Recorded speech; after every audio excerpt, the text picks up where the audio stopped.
നമസ്കാരം. പുതിയൊരു വീഡിയോയിലേക്ക് എല്ലാവർക്കും സ്വാഗതം. ഇന്ന് ഇവിടെ പറയാൻ പോകുന്നത് വിഷുക്കണി കാണുന്ന സമയം എന്തെല്ലാം സാധനങ്ങൾ വെച്ചാലും ഭഗവാന് തൃപ്തിപ്പെടുന്നത് എങ്ങനെയൊക്കെയാണ് എന്നും അതിനെക്കുറിച്ചുള്ള വിവരങ്ങളാണ് ഇവിടെ പറയുന്നത്. എല്ലാവർക്കും എല്ലാം അറിയണം എന്നില്ലല്ലോ. അറിയാവുന്ന വ്യക്തികൾ അതിനനുസരിച്ച് ചെയ്യുക. അല്ലാത്ത പക്ഷം നമ്മളെക്കാൾ കഴിയുന്ന രീതിയിൽ മറ്റുള്ളവരെ അറിയിക്കുക എന്നല്ലേ. അതുപോലെ ഒരുപാട് സാധനങ്ങൾ എല്ലാവർക്കും വയ്ക്കാൻ കഴിയണമെന്നില്ല. എന്നിരുന്നാലും എല്ലാ സാധനങ്ങളും വയ്ക്കാൻ കഴിയാത്തവർക്ക് ഉള്ള സാധനങ്ങൾ വെച്ച് തൃപ്തിപ്പെടാവുന്നതാണ്. എത്രത്തോളം വയ്ക്കൂ എന്നതിലല്ല, നമ്മുടെ ഭക്തിയിലാണ്, നമ്മുടെ വിശ്വാസത്തിലാണ് ഭഗവാൻ കണക്കിലെടുക്കുന്നത്. അതിലുപരി എത്ര തന്നെ കണി കാണുന്നു എന്നതിലല്ല. പ്രത്യേകിച്ച് കൃഷ്ണന് ഏറ്റവും ഇഷ്ടമുള്ള കണിക്കൊന്ന അത് നിർബന്ധമാണ്. പിന്നെ വിളക്ക്, അതും നിശ്ചിതമായിട്ടും വേണം.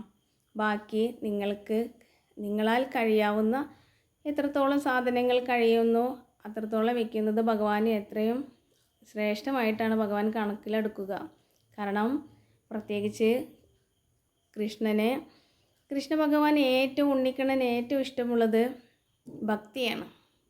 കളങ്കമില്ലാത്ത ഭക്തിയുള്ള ഭവനത്തിൽ സർവ്വ ഐശ്വര്യങ്ങളും നിറയുന്നതുമാണ്. അതിനാൽ ഭക്തിയോടുകൂടി വൃത്തിയോടുകൂടി കണിവയ്ക്കും, എല്ലാം മംഗളമായി ഭവിക്കുന്നതാണ്. ഈ വിഷു തന്നെ അതിനുള്ള തുടക്കം കുറിക്കുന്നതുമാണ്. അതിനാൽ വൃത്തിയായിട്ട് കണി വയ്ക്കാൻ കഴിയുന്നതും ശ്രമിക്കുക. കണി കാണുന്ന സമയം എന്ന് പറഞ്ഞാൽ ഏറ്റവും തൃപ്തിപ്പെടുന്ന സമയം 3:15 മുതൽ 4:50 വരെ കണി കാണാം. 3:15 മുതൽ 4:50 വരെ പറയുന്ന സമയത്ത് ചെയ്യുക എന്നുള്ളത് അതിശ്രേഷ്ഠമാണ്. എണീക്കുമ്പോൾ കാണുക എന്നുള്ളതല്ല, കാണേണ്ട സമയത്ത് കണി കാണുക എന്നുള്ളതാണ് ശ്രേഷ്ഠമായ ഫലം ലഭിക്കുകയുള്ളൂ. ഭഗവാന്റെ നാരായണീയം ജപിക്കാം. അല്ലാത്തവർക്ക് നാമജപം ജപിക്കാം.